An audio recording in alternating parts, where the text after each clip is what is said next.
الحمد لله رب العالمين والصلاة والسلام على أشرف الأنبياء والمرسلين وعلى آله وصحبه ومن تبعهم بإحسان إلى يوم الدين أما بعد.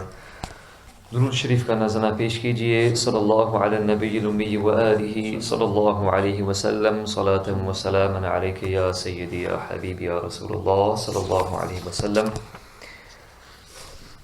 چند آیت کریمہ کی تفسیر، مختصر تفسیر آپ کے سامنے پیش کی جاتی ہے. آج بھی انشاءاللہ مختصر سی تفسیر آپ کے سامنے پیش کی جائے گی. بسم اللہ الرحمن الرحیم.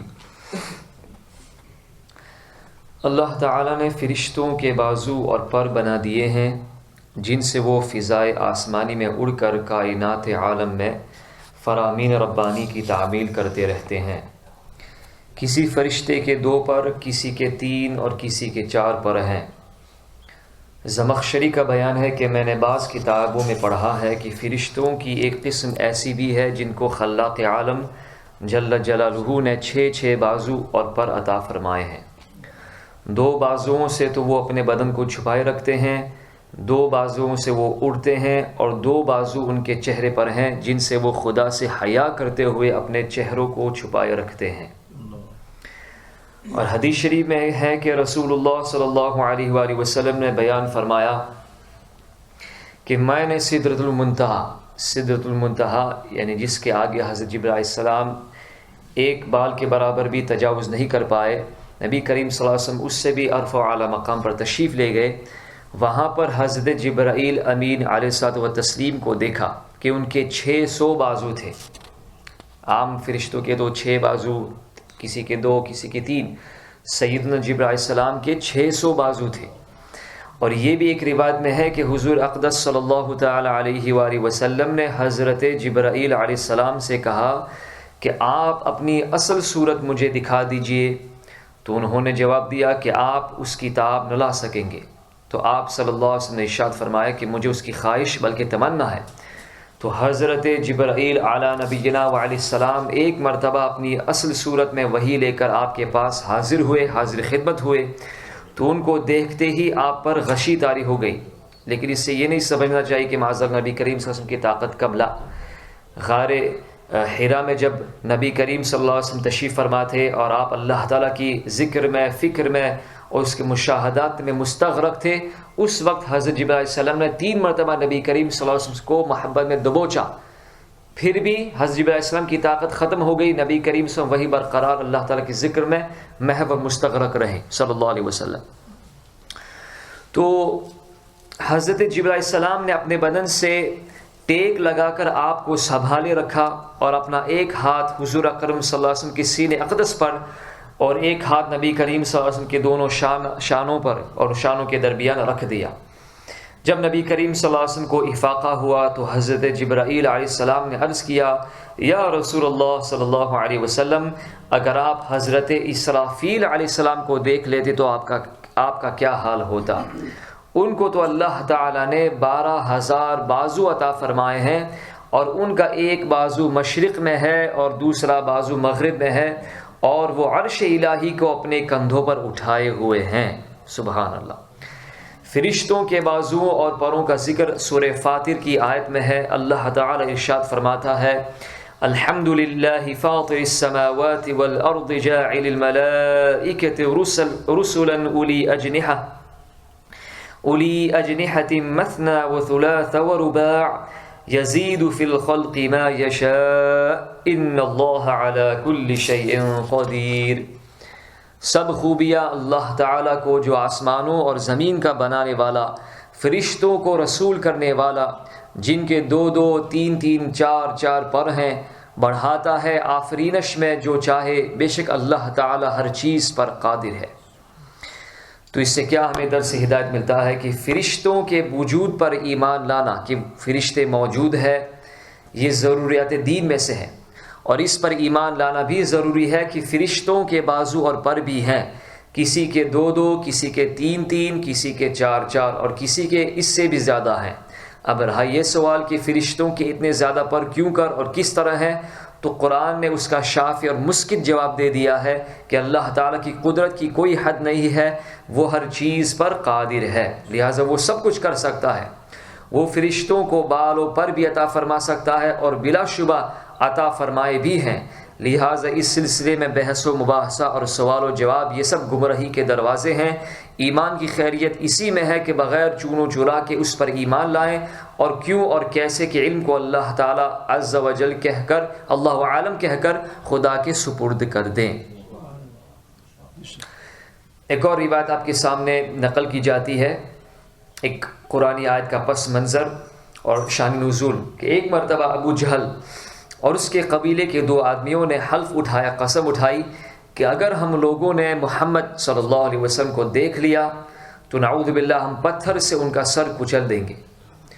جب حضور صلی اللہ علیہ وسلم نماز کے لیے حرم کعبہ میں تشریف لے گئے اور ابو جہل نے آپ صلی اللہ علیہ وسلم کو دیکھا تو وہ ایک بہت بڑا پتھر اپنے دونوں ہاتھوں سے اٹھا کر چلا اور آپ صلی اللہ علیہ وسلم پر اس پتھر کو پھینکنے کے لیے اپنے سر کے اوپر دونوں ہاتھوں سے اٹھائے اس طرح، تو اس کے دونوں ہاتھوں اس کی گردن میں آ گئے اور پتھر اس کے ہاتھوں میں چپک کر رہ گیا اور دونوں ہاتھ توک بن کر ٹھوڑی کے پاس بندھ گئے اور وہ اس طرح ناکام ہو کر لوٹ آیا۔ سبحان اللہ۔ اس کے دوسرے دن ولید بن مغیرہ نے جھنجھلا کر کہا کہ تم پتھر مجھے دے دو، میں اس کو ان کے سر پر دے ماروں گا معاذ اللہ۔ چنانچہ اس بد نصیب نے جبکہ آپ صلی اللہ علیہ وسلم نماز کی حالت میں تھے، نماز میں تھے، آپ صلی اللہ علیہ وسلم پر پتھر چلانے کا ارادہ کیا تو ایک دم اندھا ہو گیا، بلائنڈ ہو گیا، اس کی آنکھوں کی بینائی ختم ہو گئی۔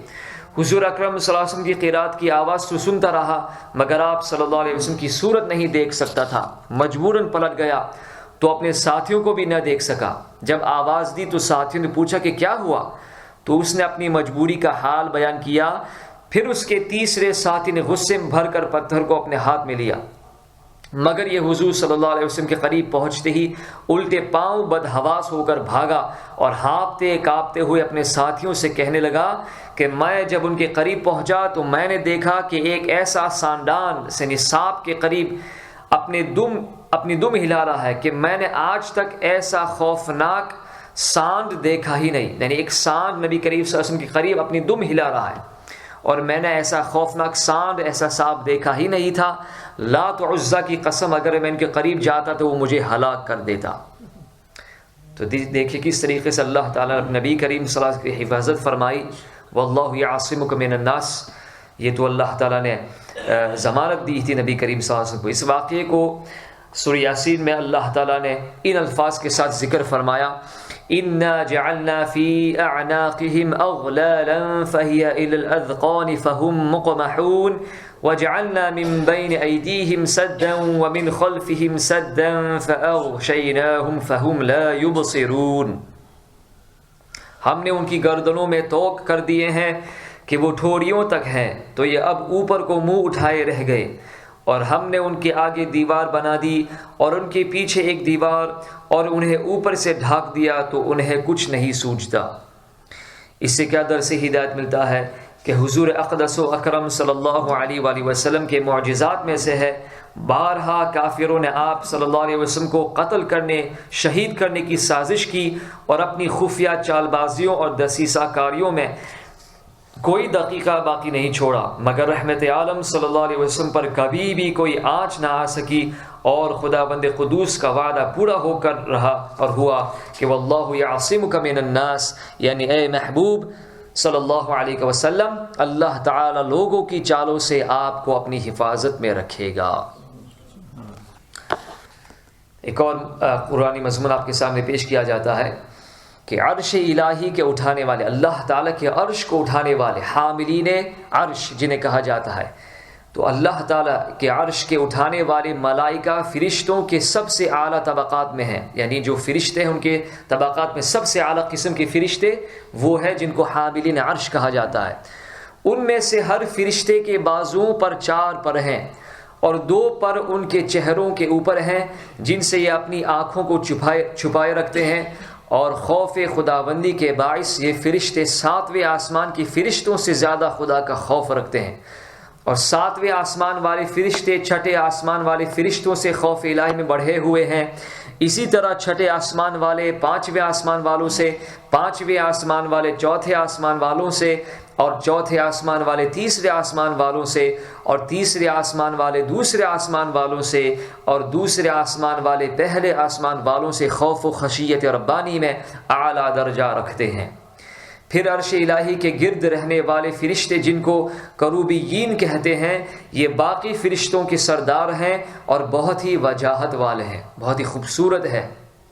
منقول ہے کہ عرش کے گرد ملائکہ کی 70,000 صفیں ہیں، 70,000 روز ہیں، اس طرح کہ ایک صف کے پیچھے ہے۔ یہ سب عرش کا طواف کرتے رہتے ہیں۔ پھر ان سبوں کے بعد 70,000 ملائکہ کی صف ہے، اور وہ اپنے ہاتھ اپنے کاندھوں پر رکھتے ہوئے خدا کی تسبیح و تکبیر پڑھتے رہتے ہیں۔ پھر ان کے بعد اور 100 صفیں فرشتوں کی ہیں جو اپنا داہنا ہاتھ بائیں ہاتھ پر رکھے ہوئے ادب کے ساتھ تسبیح و تکبیر اور دعا میں مشغول ہیں۔ اور سب فرشتوں کی دعا کیا ہے، اس کو قرآن عظیم نے ان الفاظ میں بیان فرمایا: الذين يحملون العرش ومن حوله يسبحون بحمد ربهم ويؤمنون به ويستغفرون للذين آمنوا ربنا وسعت كل شيء رحمة وعلما فاغفر للذين تابوا واتبعوا سبيلك وقهم عذاب الجحيم ربنا وادخلهم جنات عدن التي وعدتهم ومن صلح من آبائهم وأزواجهم وذرياتهم إنك أنت العزيز الحكيم۔ کیا پیاری دعا فرماتے ہیں انشاءاللہ ہم سبوں کے لیے۔ ترجمہ: وہ جو عرش اٹھاتے ہیں اور جو اس کے گرد ہیں، اپنے رب کی تعریف کے ساتھ اس کی پاکی بولتے اور اس پر ایمان لاتے اور مسلمانوں کی مغفرت مانگتے ہیں۔ اے رب ہمارے، تیری رحمت و علم میں ہر چیز کی سمائی ہے، تو انہیں بخش دے جنہوں نے توبہ کی اور تیری راہ پر چلے، اور انہیں دوزخ کے عذاب سے بچا لے۔ اے ہمارے رب، اور انہیں بسنے کے باغوں میں داخل کر جن کا تو نے ان سے وعدہ فرمایا ہے، اور ان کو جو نیک ہوں ان کے باپ دادا اور بیویوں اور اولاد میں، بے شک تو ہی عزت و حکمت والا ہے۔ اس سے کیا ہمیں سبق ملتا ہے کہ آپ نے عرش الہی کے اٹھانے والے اور عرش کا طواف کرنے والے فرشتوں کی دعا آپ نے سماعت کی کہ وہ سب مقدس فرشتے ہم مسلمانوں اور ہمارے والدین اور بیویوں اور ہماری اولاد کے لیے جہنم سے نجات پانے اور جنت عدن میں داخل ہونے کی دعائیں مانگتے رہتے ہیں۔ سبحان اللہ، اللہ اکبر۔ کتنا بڑا احسان عظیم ہے ہم مسلمانوں پر۔ حضور اکرم صلی اللہ علیہ وسلم کا کہ آپ ہی کے طفیل اور آپ ہی کے توسل اور آپ ہی کے وسیلے سے ہم مسلمانوں کے یہ رتبہ بلند اور درجہ عالیہ حاصل ہوا ہے کہ بے شمار طبقہ اعلیٰ کے فرشتے ہم گناہگار مسلمانوں کے لیے دعائیں مانگتے رہتے ہیں۔ وہ بھی کون سے فرشتے؟ عرش الہی کے اٹھانے والے فرشتے اور عرش الہی کا طواف کرنے والے فرشتے۔ سبحان اللہ۔ کہا ہم اور کہا ملائے اعلیٰ کے ملائکہ، مگر حضور سید عالم صلی اللہ علیہ وسلم کی نسبت کا طفیل ہے کہ اس نے ہم قطروں کو سمندر ناپیدا کنار اور ہم ذروں کو آفتاب عالم تاب بنا دیا۔ سبحان اللہ، سبحان اللہ۔ ایک بار بصد اخلاص نبی کریم صلی اللہ علیہ وسلم پر درود چھپے۔ اللہم صلی علی سیدنا مولا محمد معدن الجود والکرم والی مبارک وسلم۔ اللہ تعالی ہم سب کو قرآن کو سمجھنے، اس پر عمل کرنے کی توفیق عطا فرمائے۔